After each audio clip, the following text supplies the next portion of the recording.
final session. We're going to talk about all about retinal detachment and diabetic retinopathy. Kita akan berbicara tentang retinal detachment and diabetic retinopathy yang akan dimoderatori oleh Dr. Martin Hertanto, spesialis mata. Dan saya akan mengundang terlebih dahulu pembicara yang akan menyampaikan pemaparannya. Yang pertama saya mengundang Dr. Waldensius Girsang, spesialis mata, untuk naik ke atas panggung. Oh, Dokter Girsang. Oke, Dokter Girsang ternyata sudah duluan. Hebat dokter. Tepuk tangan untuk Dokter Girsang. Saya kaget nih apa? Oh, ternyata sudah ada. Biasanya lewat di depan saya. Oke. Selanjutnya saya mengundang Dr. Habibah Setiawati Muhyiddin, spesialis mata. Kami persilahkan Ibu. Dan selanjutnya Dr. Ari Jatikusumo, spesialis mata. Boleh kalau mau tepuk tangan, jangan tanggung-tanggung, jangan setengah-setengah, harus sama-sama, oke? Selanjutnya saya mengundang Profesor Dr. Arif Syamsulaksan Kartasasmita, spesialis mata, MKes, PhD. Silakan Prof. Last but not least, I would like to invite Clinic Associate Professor Lee Shuyen, Head of Surgical Retina Department, Singapore National Eye Center, Singapore. Saya akan bacakan CV Dr. Martin Hertanto. Beliau menyelesaikan program pendidikan dokter spesialis ilmu kesehatan mata dari Fakultas Kedokteran Universitas Indonesia, dan beliau saat ini aktif di JEC Eye Hospitals and Clinics Jakarta. Waktu dan tempat kami persilakan, mari kita berikan apresiasi kepada Dr. Martin Hertanto, spesialis mata.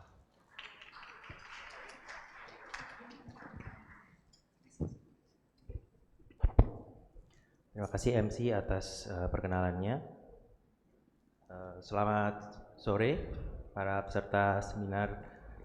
Sesi terakhir adalah seputar retinal detachment dan retinopati diabetik. Semoga para peserta masih semangat karena kita masih memiliki pembicara senior yang ahli dan kasus serta video-video operasi yang sangat bagus.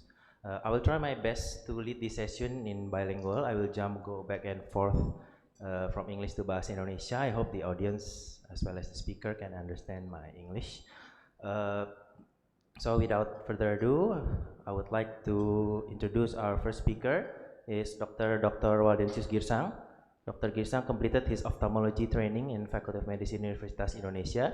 He completed his vitreoretinal fellowship in Zhongshan Ophthalmologic Center, Guangzhou, China, and he got his PhD from the Universitas Gadjah Mada. Dr. Girsang now works in JEC Eye Hospital, Jakarta. Dr. Girsang is what we call a non-nonsense surgeon, and rightfully so. He often performs complex retinal surgery in chronic cases, total retinal detachment, extensive PVR, you name it. And he usually performs them with quite satisfactory result, as he will show us in his videos. Silakan Dr. Girsang. Terima kasih kepada moderator. Saya akan mencoba menyampaikan pengalaman saya yang mungkin agak complicated bagi saya, namun ini akan saya tampilkan dengan sesederhana mungkin. Surgery in advanced proliferative diabetic retinopathy. Kasus pengalaman yang saya dapatkan selama ini sebagai hanya salah satu contohnya. Slide. Kita ketahui bersama bahwa kasus-kasus diabetes retinopati kita lakukan operasi pada yang mengalami perdarahan yang cukup serius, adanya jaringan proliferasi yang cukup serius juga, dan adanya traksi yang mengakibatkan terjadinya detachment yang mengancam daripada penglihatan pasien kita. Demikian juga timbulnya kemungkinan adanya glaukoma dan adanya perdarahan premakular, adanya makular edem dengan adanya traksi. Demikian juga kita jumpai adanya pada kasus-kasus kekurangan kornea dan memungkinkan terjadinya glaukoma. saya tampilkan pada saat ini adanya tindakan pada kasus-kasus PPR diabetik retinopati dengan melakukan retinektomi. Retinektomi yang cukup besar dan melakukan retinektomi pada kasus-kasus yang cukup berat yang menyebabkan terjadinya kontraksi retinal yang begitu hebat. Demikian juga pada kasus-kasus yang mengalami PPR yang kadang dengan advance PPR. Demikian juga jika kita lakukan membran peeling tetapi tidak melakukan suatu hasil yang lebih maksimal, maka kita akan melakukan retinektomi. Kita lakukan retinektomi kapan dan berapa luas? Slide. Kasus pertama, saya tampilkan ada 2 kasus yang sederhana aja. Yana Mr. W, umur 47 tahun, mata kanan non-light perception, mata kiri 0,05. Mempunyai riwayat diabetes mellitus. Saya diagnosis dengan traction of retinal detachment dengan advanced PDR. Video, saya lakukan vitrectomy. Tolong. Ya, core vitrectomy sederhana yang sering kita lakukan bersama. Sedemikian rupa, ya, kita berusaha seminimal mungkin tarikan dan semaksimal mungkin visualisasi bisa lebih jelas. Kita lakukan membran peeling dan segmentasi membran peeling secara perlahan-lahan. Ya, ini tarikannya cukup berat. Ya, kita bisa lihat traksi yang begitu kuat di daerah makula dan di daerah papil, dan kita lakukan cutter, ya, lift and saving, ya, secara perlahan-lahan. Ya, di sini biasanya saya pakai dengan vakum 300 dan cutternya sesuai dengan ketebalan yang mau saya potong. Semakin tebal yang mau saya potong, saya cutter, makanya cutternya saya buat lebih rendah. Mohon maaf videonya kurang jelas, namun saya ingin menunjukkan bagaimana kita mengangkat membran yang ada di daerah makula dan di daerah papil. Ya, step by step. Memang kurang jernihnya fotonya, tapi bisa kita lihat saya di sini tidak memakai candle light, hanya dengan tripod. Ya, tangan kanan mengangkat, tangan kiri men-save. Kalau istilahnya saya bilang kalau kami orang Medan itu tangan kanan mengangkat, tangan kiri menyodok. Jadi sambil dielus-elus, dilepaskan pelan-pelan. Setelah ini sekarang adalah dilakukan endodiathermy sekalian retinektomi. Kenapa saya lakukan? Untuk menjadikan satu retina yang relaksasinya cukup maksimal. Karena kita ketahui bahwa pada kasus ini terjadinya jaringan fibrosis yang cukup berat. Agar retina bisa nempel dengan bagus, flat, maka saya akan relaksasi di daerah retina, daerah-daerah yang mungkin tarikannya yang lebih besar, sehingga relaksasi yang kita inginkan bisa terjadi maksimal. Karena kadang-kadang relaksasi itu pada saat operasi oke, tapi nggak sampai 1-2 bulan kemudian akan bisa terjadi reditas lagi karena relaksasi kurang. Dan ini bisa kita lihat retina sudah flat dan kita lakukan panretinal photocoagulation dan saya isikan dengan silicone oil. Itu kasus pertama. Kasus kedua, tolong yang satu lagi. Kasus kedua, Mr. T, umur 48 tahun, mata kanan dengan visus 1/300, mata kiri light perception, jadi one eye. Riwayat diabetes, diagnosisnya traction retinal detachment dengan advanced PDR. Saya lakukan tindakan vitrektomi. Bisa kita lihat USG-nya di sebelah mata kanan dan mata kiri. Videonya, tolong slide. Ini sama seperti sebelumnya saya lakukan core vitrektomi.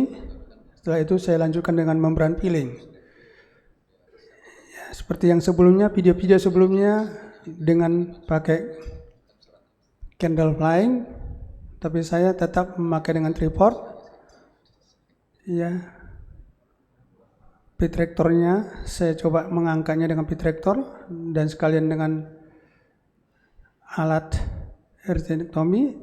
Ya, maaf, pengangkatan pada retina sambil lampu menerangi dan sekalian saving.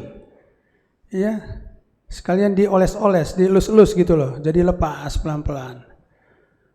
Jadi hingga saat ini saya belum pernah memakai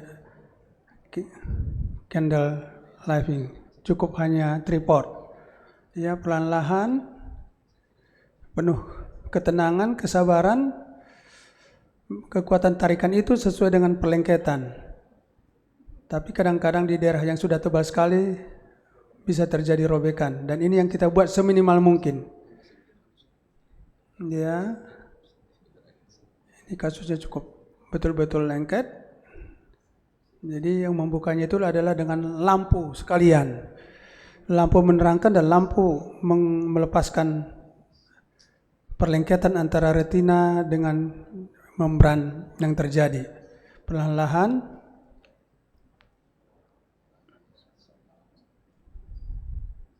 karena memang cukup tebal. Ya, banyak cara sebenarnya, namun ini saya hanya tunjukkan salah satu cara bagaimana melepaskan membran yang melengket tebal terhadap retina, khususnya di daerah makula, demikian juga di daerah papil. Dan sekalian ini saya sudah ada tarikan, bisa dipotong, dan ini saya katakan tadi, saya usahakan vakumnya itu sekitar 300 dan cutternya sesuai dengan ketebalan yang mau kita potong. Semakin tebal yang mau kita potong, semakin rendah cutter yang kita lakukan.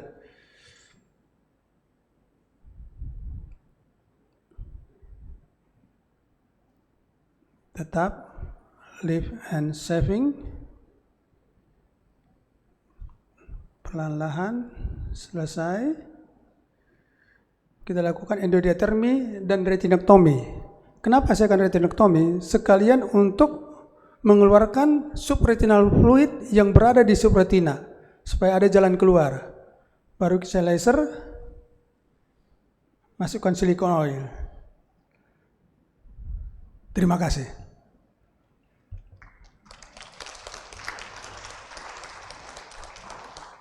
Terima kasih Dr. Girsang atas presentasi kasusnya. Apakah ada pertanyaan? Bila tidak ada, terima kasih Dr. Girsang. Unfortunately, Dr. Girsang cannot join us till the end of the session because he has other arrangement. Please give a big round of applause for Dr. Girsang.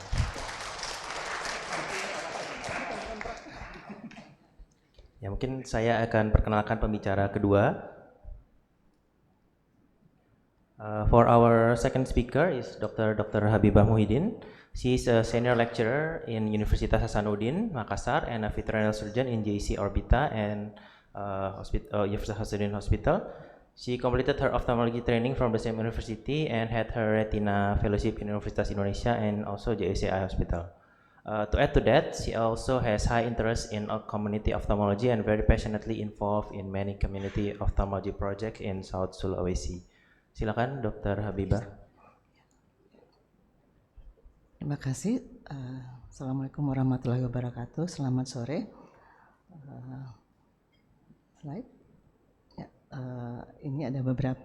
Saya akan menyampaikan beberapa pengalaman kami dalam melakukan vitrectomy pada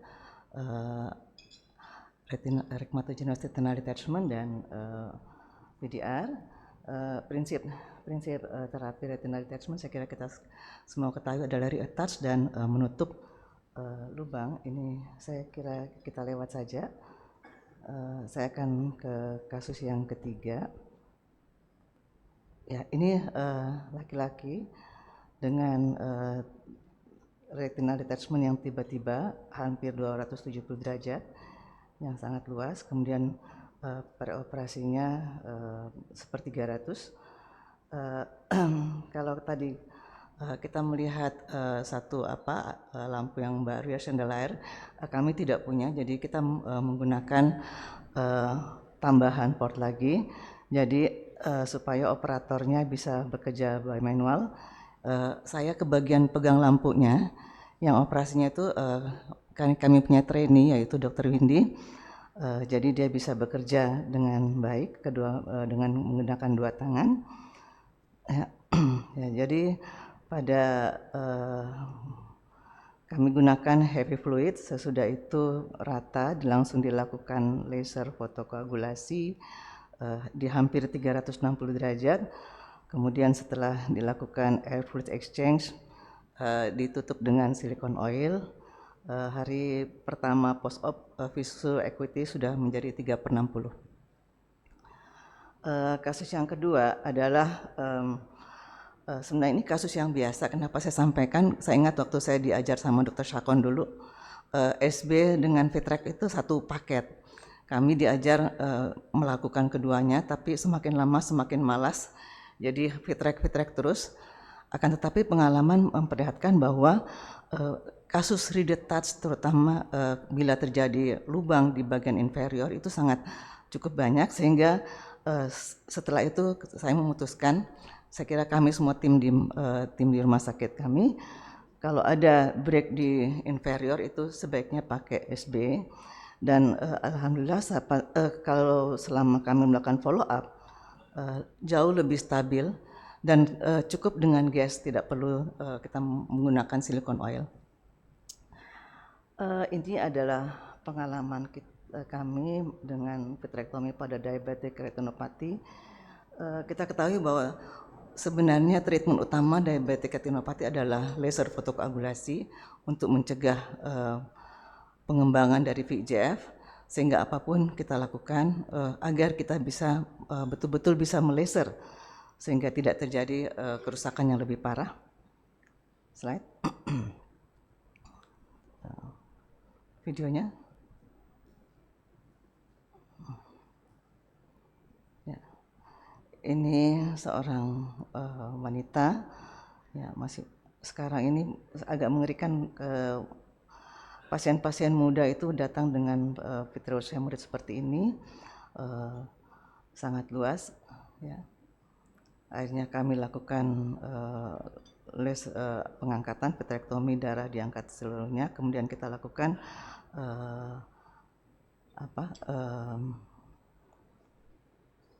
laser fotokoagulasi, dan untuk identifikasi dari vitreous yang ada kami memberikan triamcinolone. Mohon maaf ini videonya tidak terlalu bagus.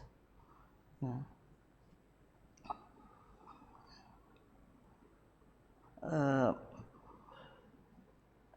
kita ketahui bahwa dengan laser maksimal, kalau kita follow up biasanya perkembangan diabetic retinopathy dapat ditahan.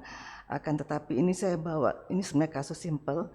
Ini pasien sudah dilakukan maksimal laser, akan tetapi ternyata walaupun dilakukan sampai ke perifer, tetap terjadi rebleeding, perdarahan pada vitreous, sehingga kami melakukan vitrectomy dan kemudian dilaser kembali, dan hampir semua pasien-pasien PDR yang kami vitrectomy itu kami indentasi supaya bisa lasernya sampai ke perifer.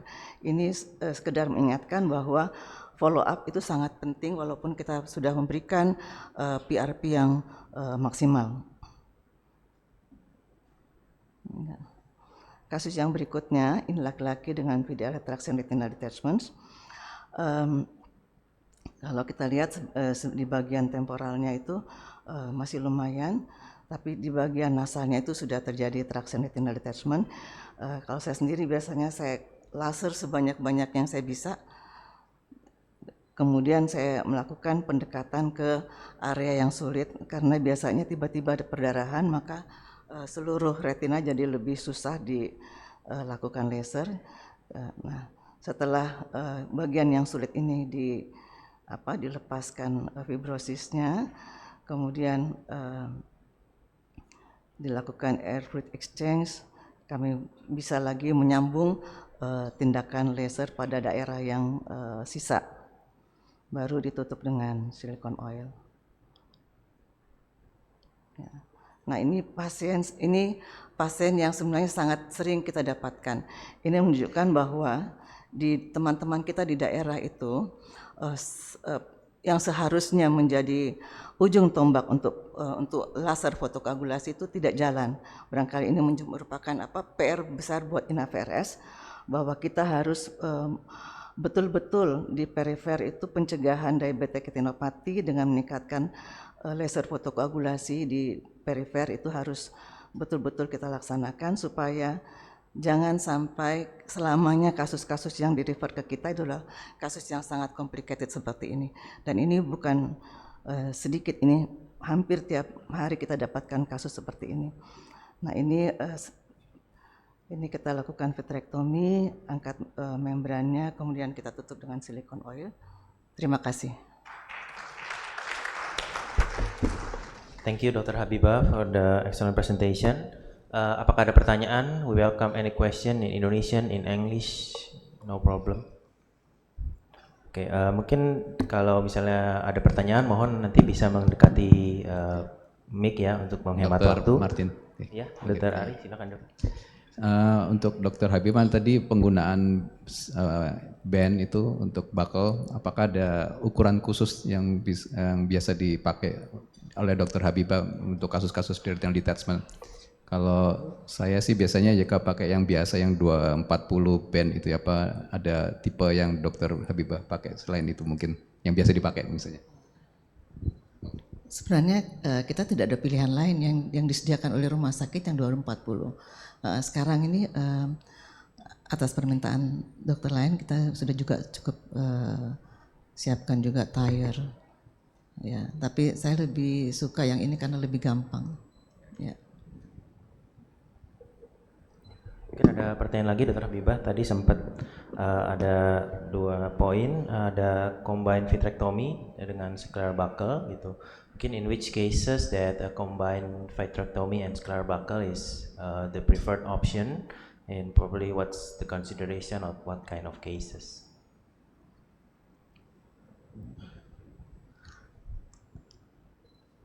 Kalau saya lihat, kalau dari pengalaman saya tuh terutama sekali kalau dia punya robekan di inferior ya, itu pengalaman saya. Kemudian tadi kita dengar bahwa pada anak-anak itu kita lebih baik karena dia kan lebih mudah terjadi fibrosis. Jadi sehingga kita merilis tarikan itu dengan menggunakan scleral buckling. Terima kasih. Or is there any other opinion or any other speakers want to add some experience? Ya, kalau saya kadang-kadang masih menggunakan combine vitrectomy dan buckle ya terutama pada kasus-kasus ya usia-usia lebih muda gitu ya dengan ya setuju dengan Dr. Habibah tear yang di inferior. Tapi juga kita lihat dengan kondisi PVR-nya, kalau PVR-nya sudah berat sekali dan kira-kira kalau dengan vitrectomy tidak bisa di remove secara total gitu ya PVR-nya, dan terutama apabila PVR lokasinya agak ke anterior ya, jadi saya bisa pertimbangan untuk combine surgery dengan buckle gitu ya. Mungkin itu dari saya sih. Terima kasih. Terima kasih Dr. Ari. And there's another question, probably can be Dr. Habibah or any other panelists. Just now there's a laser, you apply laser in the surgery. Usually if you apply laser, when do you do the laser? Is after all the membranes are already detached, or you apply some laser and then continue to remove all the remaining traction, or what's your opinion on that? I think it depends on the condition. If if the not too complicated cases, I clean the vitreous and then after air fluid exchange, apply the lasers for all. But in some cases, especially that cases seems too easy to be bleed, such as my previous case. So I apply laser first in area that easy to perform lasers, and then continue the surgery and then apply if it's possible. Yeah. Ya, baik dok, jadi dua-duanya bisa itu. Baik, is there any other question from the audience? Okay, if there's no other question, we will go to the next speaker. I will introduce our third speaker. Our third speaker actually needs little introduction. Dr. Ari Jatikusumo. He graduated from Universitas Indonesia and completed his retinal fellowship in Tan Tock Seng Hospital, Singapore. Dr. Ari still now works in Universitas Indonesia, Cipto Mangunkusumo Hospital, and is a senior retinal consultant in KMN Eye Care, Jakarta. I can say with utmost certainty that Dr. Ari is one of the top proficient vitreoretinal surgeon in the country, and I'm sure many people in this room share the same opinion. Please, Dr. Ari, you can deliver your presentation. Thank you for your introduction, Dr. Martin. Selamat siang. Mungkin sebelumnya saya ingin menyampaikan ya rasa kagum saya, terutama pada sesi pertama, sesi kedua melihat video-video dari vitreoretinal surgeon young generation ya. Menurut saya patut mengajukan jempol dan kagum. Mungkin dari jadi luar biasa sekali. Saya rasa itu masa depan vitreoretinal surgeon ke depan akan lebih baik di tangan young generation ya. Gitu ya Dr. Arif ya. Baik, mungkin untuk video saya sendiri ya mohon maaf karena ya saya lihat sebelum video-video sebelumnya sudah yang complicated, jadi saya rasa video saya juga mungkin nggak terlalu jauh berbeda sekali ya. Maka dari itu mungkin saya ada sedikit video yang saya share di sini yang mungkin ya sedikit bisa berguna. Yuk silakan yuk. Slide. Jadi ini video saya kasus pertama adalah kasus PDR juga dengan traction sebetulnya tidak terlalu berat ya. Kita lihat di situ ada bridging traction dari NVD ke arah NVI situ dan sudah ada robekan di daerah dekat dengan NVI-nya tersebut.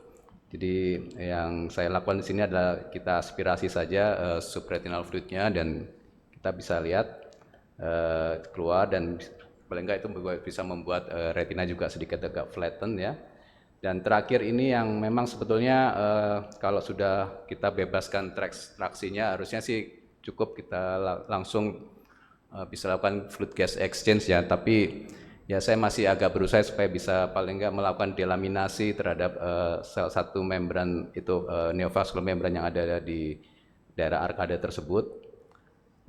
Dengan perlahan-lahan saya coba lakukan sedikit delaminasi dengan sedikit menarik dengan cutter, tapi yang terjadi ya kayak gini, terjadi iatrogenic tear karena saya ya lupa menurunkan vakumnya, jadi lupa merubah settingnya ke arah saving ataupun yang settingan yang lebih rendah ya, jadi yang terjadi ya iatrogenic tear seperti ini. Dan ya karena di situ banyak sekali pembuluh darah neovaskular, jadi akibatnya ya memang perdarahannya berlangsung terus-menerus ya agak susah. Dengan diatermi ya untungnya bisa kita bisa diatasi ya. Jadi ini contoh saja pada kasus-kasus tertentu memang selain mungkin simple ya, tapi pada kenyataannya terjadi iatrogenic seperti ini, untungnya ya nggak terlalu dekat dengan makula.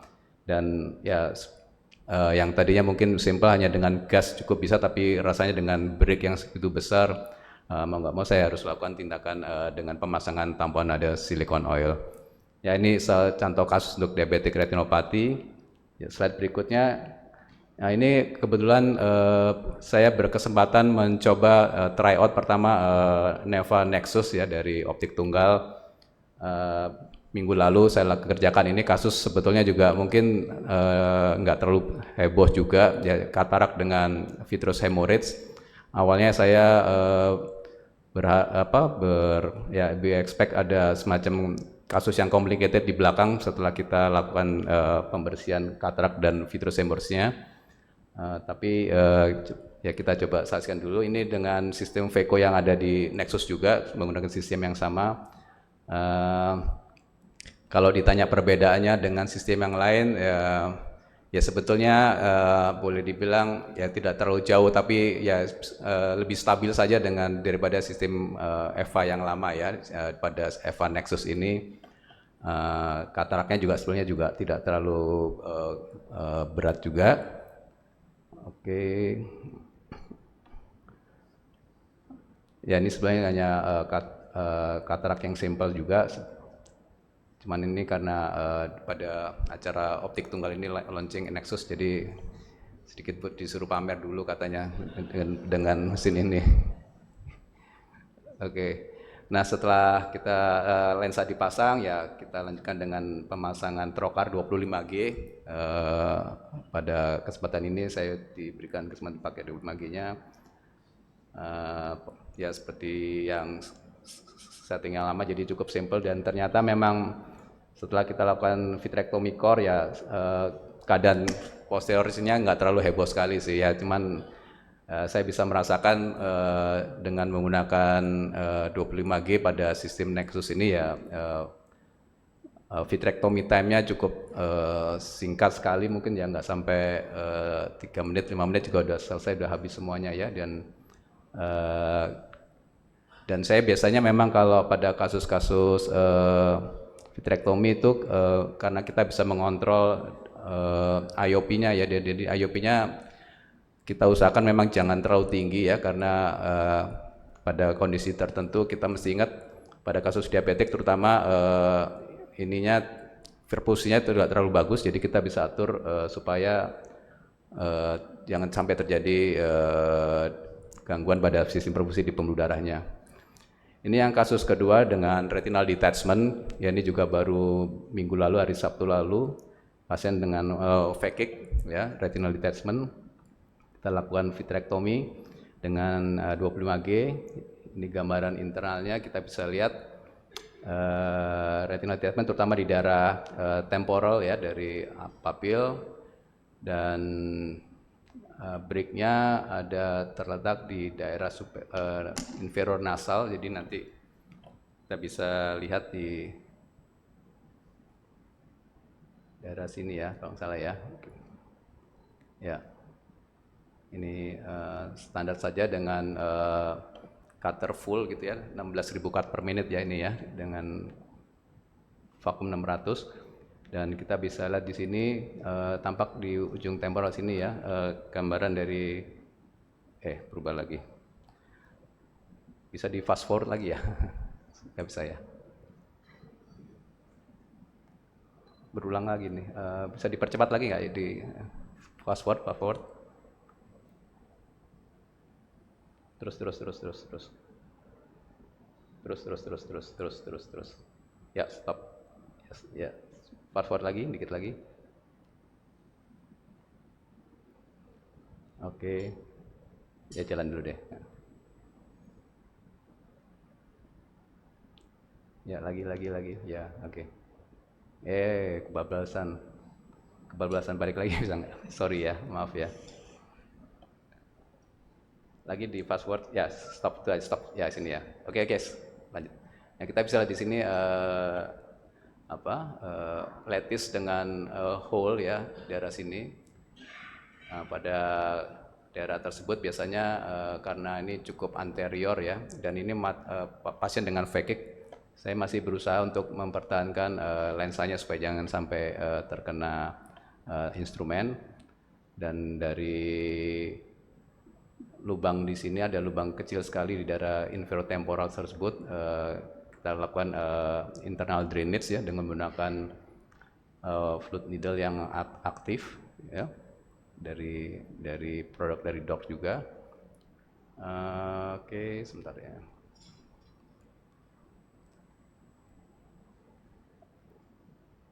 Terus. Nah, karena kebetulan terakhir sudah flat ya, tapi ternyata masih ada bulus di sini, bulus di daerah makula juga. Maka pada saat itu ya supaya, karena kita kalau drainage langsung dari daerah breaknya terlalu agak anterior, khawatirnya kena ke daerah ke arah lensanya ya. Jadi kemudian saya bikin semacam retinotomi ya. Retinotomi untuk paling nggak untuk memfasilitasi supaya internal drainage-nya lebih mudah. Dan ini karena juga ditemukan lattice di daerah superior dan cukup anterior. Kalau kita melakukan laser agak susah, jadi ini saya pakai cryopeksi. Ya, dengan cryo kita bisa lakukan langsung identifikasi dari luar sehingga paling enggak untuk lensanya lebih aman. Jadi kita nggak sampai kena ke lensa. Itu mungkin trik dari saya. Kadang-kadang kalau pasien yang phakic ya masih lensanya masih bening, kita melakukan tindakan laser kadang-kadang juga agak sulit ya karena takut menyenggol. Jadi kita bisa lakukan tindakan dengan cryo dalam hal ini ya.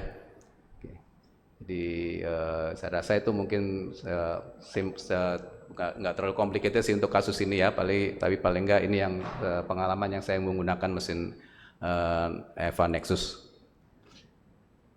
Oke, saya rasa ini kasus yang ketiga ya. Slide berikutnya. Mungkin satu slide lagi ya, tadi kita lihat dokter. Ini gambaran optosnya pada saat pre-op-nya ya. Jadi kita bisa lihat di sini ablasionya sampai makulanya off dengan lattice di daerah temporal sini ya. Slide lagi. Ini pasien datang follow up kemarin, gasnya ya udah tinggal kurang lebih 50% dengan jejak laser dan retina bagian bawahnya kita bisa lihat attach ya completely. Jadi ini keuntungan kita juga menggunakan optos seperti yang disampaikan pembicara sebelumnya. Slide lagi. Ya, ini video terakhir saya juga tentang retinal detachment, di mana tadi ya seperti Dr. Banu presentasikan tentang PVD ya. Ini usia muda, mungkin kalau saya ngeliat sekitar 20 tahun dengan detachment, dan kesulitan pertama adalah memang betul kita harus melakukan PVD, dan seringkali PVD itu nggak mudah ya. Jadi seperti pasien ini dicoba tarik retinanya ikut tarik juga ya, mesti kita rilis lagi. Kita coba di tempat yang lain lagi ya, jadi arahkan di arah yang lain lagi, ikut masuk ke dalam port ya, kadang-kadang ini bikin stres ya. Coba kita lepaskan lagi, tapi jangan menyerah ya. Sering yang kayak gini memang nggak mudah. Beberapa memang ada yang menggunakan triamcinolone untuk membantu, tapi saya lebih percaya ya nggak begitu rutin pakai triamcinolone sih. Jadi saya masih mengandalkan pakai visualisasi langsung aja. Dan seperti ini kita pelan-pelan ya, akhirnya bisa juga sih PVD-nya komplit siap kita angkat ya. Jadi kalau melakukan PVD ya ini aja, jadi jangan cepat menyerah ya. Jadi memang ada kalanya nggak mudah melakukan PVD. Mungkin itu saja dari saya. Terima kasih. Assalamualaikum warahmatullahi wabarakatuh. Terima kasih Dr. Ari. Apakah ada dari peserta yang ingin bertanya secara langsung? Bila tidak ada, nih ada pertanyaan yang disampaikan ke saya. Tadi ada pembahasan tentang pseudophakic and phakic retinal detachment, dok. Is there any different approaches that you use in dealing with pseudophakic retinal detachment compared with phakic retinal detachment? And maybe other panelists has their own opinion, please. Ya, the most consideration ya pada phakic ya, ya kita we try to keep I mean the lens ya still clear as possible ya. Don't let the lens touch by our instrument. So in this case ya I used cryo because it's like crossing the instrument ya, and potentially can touch the posterior lens. So I use the cryo at this moment. But yeah, pasti berbeda. It's going to be very different with the pseudophakic. Yeah, with pseudophakic we can freely do the vitrectomy without any resistance. But in phakic, I think we have to be more careful if we want to keep the eye clear. Terima kasih Dr. Ari. Would you like to add, Professor Lee or Professor Arif? Actually, we can do a buckle, in this case, but at the time I choose vitrectomy because the vitreous is a little bit haze, So if we do the buckle, I think the patient still can experience blurry something from the vitreous haze, yeah. So I choose vitrectomy, but we can do a buccal as well in this case. Yeah, thank you, Dr. Ari. Is there any other question from the audience? Okay, if not, I will proceed to the next speaker. Terima kasih, Dr. Ari. Pembicara selanjutnya adalah Prof. Arif. Our next speaker is Prof. Arif Kartasasmita. Prof. Arif is also a speaker who needs little to no introduction. He has his PhD from Juntendo University, Tokyo, Japan. He is a professor of ophthalmology from Universitas Pajajaran. He had his clinical fellowship from Radboud University Hospital in Netherlands. Prof. Arif practices ophthalmology in Cicendo Eye Hospital and Natra Eye Clinic, Bandung. He is also the current president of Indonesian College of Ophthalmology. On a personal note, Prof. Arif is a very excellent lecturer and usually delivers outstanding talk with precise timing, so makes the job as moderator is easier. I'm sure he will deliver one outstanding talk today. Please, Prof. Arif, the time is yours. Terima kasih Martin, ini bikin saya stres jadinya sebetulnya harus cepat ya. Terima kasih untuk tunggal. Tadi meneruskan Dr. Ari, saya membicarakan mengenai saya menggunakan pertama kali Nexus. Tadi saya tidak membawa video dengan model yang lain karena takut AC dimatikan.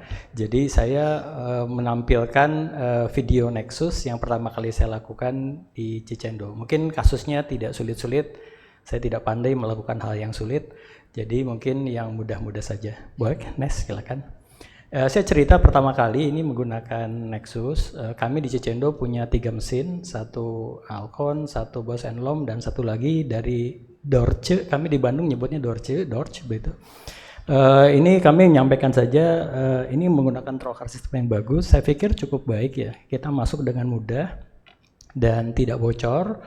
Dan sistem insertionnya juga cukup baik dan membuat IOP-nya cukup terkontrol. Jadi mungkin compare dengan yang, padahal ini saya pakai 23, jadi prinsipnya mungkin cukup baik untuk menahan IOP, padahal ini pasien cukup soft tadinya dan tidak tampak adanya suatu kebocoran yang sangat tampak dari penggunaan ini. Silakan next. Ini saya menyampaikan saja, ini mohon maaf, ini saya kalau di depan tersakon suka malu ini videonya jelek dok, enggak HD. Ini saya menyampaikan saja bahwa mesin ini ternyata punya IOP control yang sangat baik, artinya tidak usah takut dengan menggas vakum yang maksimum karena dia otomatis akan mengkompensate berapa flow yang akan dihasilkan. Ini core vitrectomy pada kasus PDR.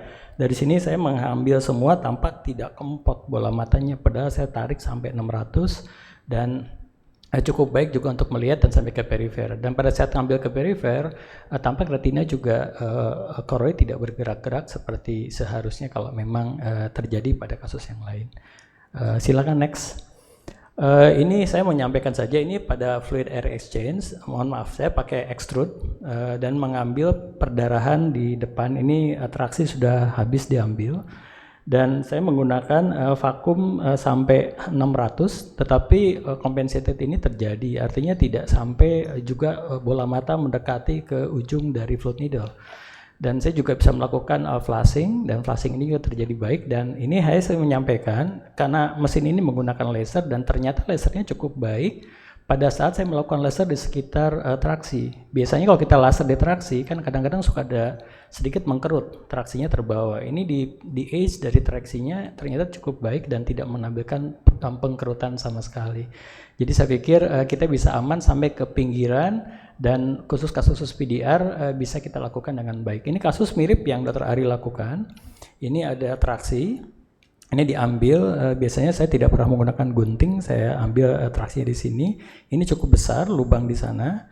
Hanya ini kecelakaan memang waktu saya lakukan karena yang pertama sambil ngobrol, yang keduanya adalah saya lupa atau tidak dikasih tahu bahwa harusnya ada maksimum untuk power dari vakum.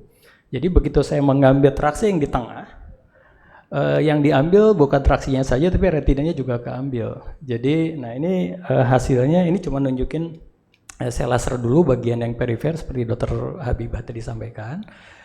sampai ke pinggir tanpa kesulitan untuk melakukan indentasi, bisa sampai ke pinggir dan disampaikan, dan lampu juga kelihatannya cukup tajam untuk ke semua tempat. Nah ini jadi 2.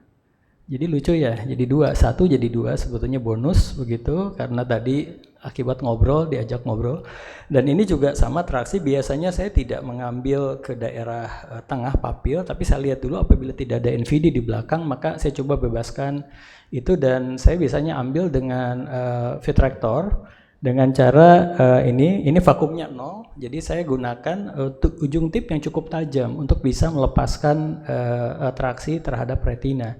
Nah setelah itu saya ambil dengan gaya backhand, jadi saya ambil belakang, berbeda dengan yang Eva dulu harus ada clogging, mungkin sekarang ternyata cukup powerful untuk mengambil membran tanpa perlu kita membalik tangan ke sebelah kiri. Jadi bisa diambil dari sebelah kanan langsung dan saya potong-potong tanpa menggunakan vakum.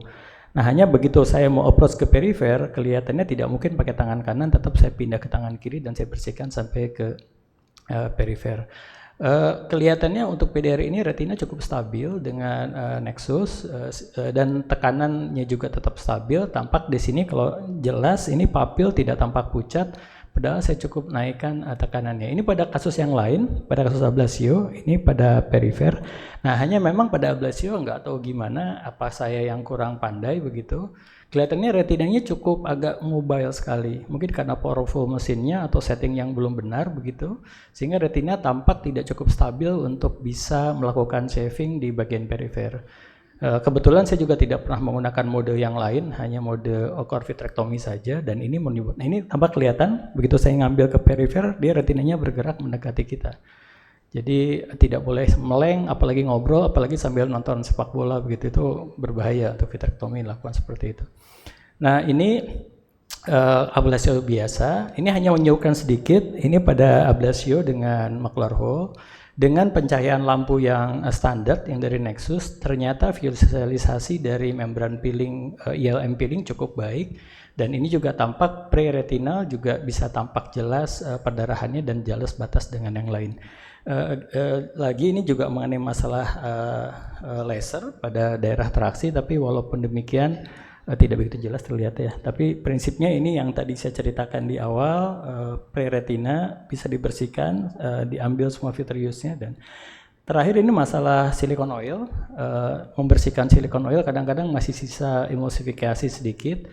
Dengan mesin ini biasanya saya setengah silikon, setengah gas, atau setengah air, setengah gas, dan saya bersihkan ke dalam dengan menggunakan setengah gas, sehingga silikonnya ngambang begitu di dalam air, dan saya ambil di tengah. Biasanya dengan mesin lain suka kempot begitu kita naik ke udara begitu, tapi ternyata ini di perbatasan antara air dan gas ternyata tidak kempot, sehingga tetap silikon yang ngambang-ngambang itu bisa terbuang dengan baik. Next. Nah ini sedikit saja, ini pas penutupan, ini saya menggunakan penutupan, tidak perlu repot dengan 2-3, cukup bisa seal, sehingga tidak bocor sama sekali dan hasilnya cukup baik, jadi tidak ada kebocoran. Ini menggunakan 2-3 dengan isi silikon oil 1300 cm stock. Next. Oke, mungkin ini gambar saja, ini kami di Bandung, yang bawah ini di Cicendo. Kita dipaksa Dr. Iwan pakai baju Persib karena orang Bandung begitu. Yang di atas teman-teman di Netra. Terima kasih. Terima kasih Prof. Arief. Apakah ada pertanyaan dari para peserta? Ya, tadi 2 pembicara terakhir ada menggunakan Nexus ya, using the latest version of DORS is Nexus, so you can do until 16,000 cutters, right? Okay. Sebelumnya? Yang generasi sebelumnya 8.000. So is there an experience that using the high rates of cutter is actually fasten the surgical process, or maybe the panelists can share the experience? Thank you. Yes, it's definitely faster. Ya, terima kasih. Apakah ada pertanyaan lagi? Ini sebenarnya ada pertanyaan yang kirim ke saya dok, tapi we actually has discussed it in the previous section, but maybe we can go more in depth about the using of the anti-VEGF before or during the vitrectomy surgery in PDR and tractional cases. the one who asked is very curious. Is there any standard or procedure in your institution, probably in Singapore as well, whether you generally use in pre-operatively, how many days, or is it often you found crushing syndrome, or do you use it after use preoperatively, you still apply it intraoperatively, or maybe we can share the experience from Jakarta and Bandung and also from the Singapore. Silakan. 5 days. 5 days before the surgery. I rarely use the anti-VEGF before the surgery because sometimes the patient is gone away after we inject the anti-VEGF. So because in our patient setting in Bandung, especially for the BPJS patient, it's very hard for them to keep the patient come again after we inject some anti-VEGF for the patient. But if the patient can afford to go back again after the injection for anti-VEGF, and then I sometimes wait until 7 days before I do the operation. And the other thing is, I always heard that the bad effect of injecting some anti-VEGF for the traction, but for me myself, I never find any harmful for the injection for the traction. Is going harder the traction. So in my opinion, I inject every patient, if the patient can afford for anti-VEGF, of course, before the operation, 1 week before I do the operation, and during the operation I never use the anti-VEGF for the operation, and after also, of course, after the operation also, I never use the anti-VEGF. Thank you. How about Professor Lee? Do you have any experience in your hospital? Yeah, I think it's variable amongst the surgeons in my team. Personally, I don't really make it a routine to use anti-VEGF before surgery because sometimes the patients don't want to come back before surgery. Sometimes they get sick because all these diabetics are generally not healthy people. So I don't, but some of my colleagues do, and they do it about 3 days before surgery. And as an addition, Dr. Grimaldi in Cicendo has already made some study about this, about to compare in between the patient who had some anti-VEGF before and after. So he found that there's some beneficial effect for the anti-VEGF before the operation. But for me myself, I do not routinely use the anti-VEGF before the surgery. But indeed, that's some helpful if some, there's a lot of the NVE or NVD in the eye, but for the traction, I think it's not help at all. Yeah. Okay, terima kasih kepada pembicara. Thank you for all speakers. Our last speaker, but certainly not the least, is Clinical Associate Professor Lee Xuyen. Welcome aboard, Professor Lee. It's an honor to have you here today. As you know, she is the head and senior consultant of the surgical retinal department at the world-renowned Singapore National Eye Center. She graduated from NUS and obtained her postgraduate university degree in ophthalmology. She has her fellowship in SNEC and also in Lions Eye Institute, Perth, Australia. In addition, she also has impressive writer with more than 80 published articles in peer-reviewed journal to her name, both as main and as well as co-authors. Please, Professor Lee, the time is yours. Thank you. I just have one simple case to share. It's also a diabetic. Can I have the slides, please? And this is a young diabetic who was referred to me. He's about 30 years old. You can see both eyes have proliferative diabetic retinopathy. The right eye has had some laser.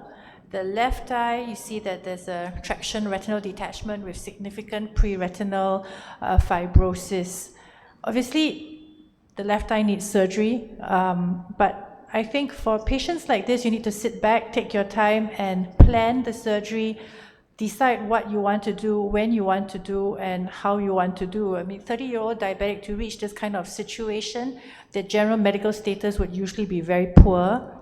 There is very likely that the left eye has been in this state for quite a long time already, and there's no big urgency to plunge into the eye to do the vitrectomy. If you don't look after the patient systemically, the eye will just turn neovascular post-operatively, and then you're going to lose the eye. So for a patient like this, I would work closely with the diabetic physician, make sure that they're optimized properly, blood pressure is under control so that you don't get uncontrolled bleeding intraoperatively. Sometimes they have renal hypertension, you need to go and sort all that out first, heart as well. And because of all these medical things that you might have to do for the patient, that's why sometimes it's not practical to give the anti-VEGF, because you're not sure when you can do the surgery for such a patient until the physician gives you the green light. I had another case, not this one, where pre-operative screening for a TRD from PDR was found to have ischemic heart disease, needed to have stenting done, and then the patient then would require blood thinners, and you're not going to plunge into surgery. So for that patient, I had to delay surgery by 4 months. In the end, it was still not too bad. So for those kind of cases where it's fairly fresh, I would try to do as much PRP to the attached retina as possible to try to quieten down the eye and prevent those areas from detaching, and whatever is detached already with pre-retinal fibrosis, you just have to wait. But like I said, it's probably been there for weeks or months, and delaying it another 4, 5, 6 weeks is not really going to kill the eye. So when you look at an eye like that with a young patient, you know there's going to be incomplete or no PVD. You need to think about that. You need to go in, you need to have a lot of instrumentation. So I like to do 25 gauge for these type of cases. I like the small gauge for pressure control and maintenance of IOP, so that you can do good hemostasis, maintain the globe, you don't get unnecessary bleeding. 27 is sometimes fun to do, but it'll take you a much longer time, and if you have to do a lot of membrane dissection and manipulation, sometimes the forceps and the instruments are just too soft, and you might get frustrated trying to pick up and pull the membranes. So this one is just oops, can you play the video for me, please? It's just a 25 gauge 10,000 cutter. I like to use the cutter tip to do a lot of the work, so you can see that it's incomplete PVD, and what we're trying to do first is to just complete the PVD so that you can get to the retina surface. But typically in a lot of these diabetics, you've got vitroschisis, and after you think you've cleared one layer, it's very likely you've got more layers underneath, and then of course you've got all the pre-retinal fibrosis that is on the growing on the posterior hyaloid as well as on the retina. You have to find the correct plane and dissect it down. Sometimes you don't, with all that thick membrane, you have to be careful that you're not cutting the retina. And of course, you need to have good hemostasis to get your view clear. So very often you cut, buzz, and sometimes you just convert to the forceps to peel off membranes when it's too flat or too adherent to use the cutter tip. But this bevel tip is nice because you can get quite close to the surface of the retina without having to have too much exchange of instruments. So I don't really use the scissors anymore. Then when you get down to the retina surface, you see that there's still a very adherent membrane on the surface of the retina. You need to relieve all this, otherwise if you don't peel all this off, the retina will still continue to crunch post-operatively. Sometimes when you've got blood inside the eye, it becomes your membrane stain, and you don't need to use triamcinolone or membrane blue dual to highlight these membranes.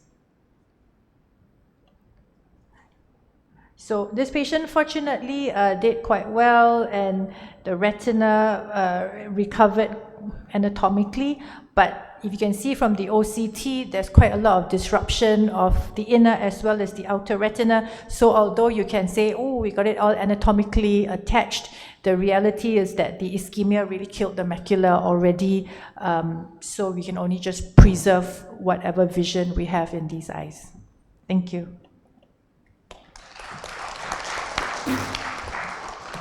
Thank you, Professor Lee, for the videos and the case. Any comments or question from the floor? I don't see any raised hand, so I have a question. Prof. Arif, please. Just curious that you pull the vitreous during the VVD for the PDR patient. Do you have any experience of tear up the retina on the PDR when you're doing some PVD? Yeah, so I like to use the vacuum on the cutter to lift it, and you have to be quite gentle. Once you see some retina starting to tent up, you have to let go and then you cut around it instead of continuing to lift up. Otherwise, yeah, it will tear. Yes, because sometimes we all know that in the PDR cases, the retina is very fragile and ischemic one. So when we peel out, sometimes the break is already there. Yes. Professor Lee, I have a question. Since you mentioned you use 25 gauge vitrectomy, we had a discussion in previous seminars about the combined vitrectomy, 23 and 25 gauge for tractional retinal detachment and PDR cases. Do you have any experience in combined vitrectomy? Combine as in? You use the 23 and also 25 gauge vitrectomy? No, usually I just use purely 25. Yeah, only occasion. Nowadays, I only use 23 occasionally. Like 2 weeks ago, I had to do a high myope eye, 35 millimeter eye. Then there's no way a 25 or a 27 mm. 25 or 27 gauge instruments would be able to reach the macula to peel the high myope macula.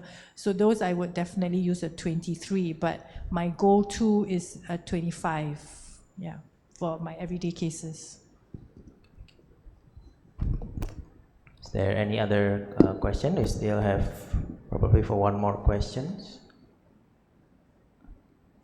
Okay, since there's no other question, I would like the audience to give a big applause to our speakers, Dr. Habibah, Dr. Ari, Prof. Arif, and Prof. Lee.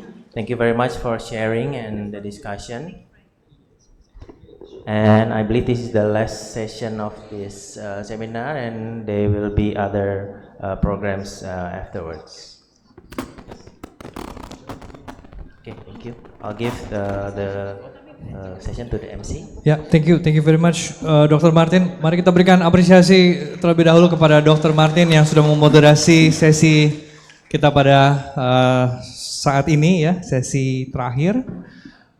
Persilakan Bapak dan Ibu Dokter boleh kembali ke tempat. Terima kasih Dr. Habibah, terima kasih Dr. Ari, terima kasih Profesor Arif, dan thank you very much Professor Lee for the presentation.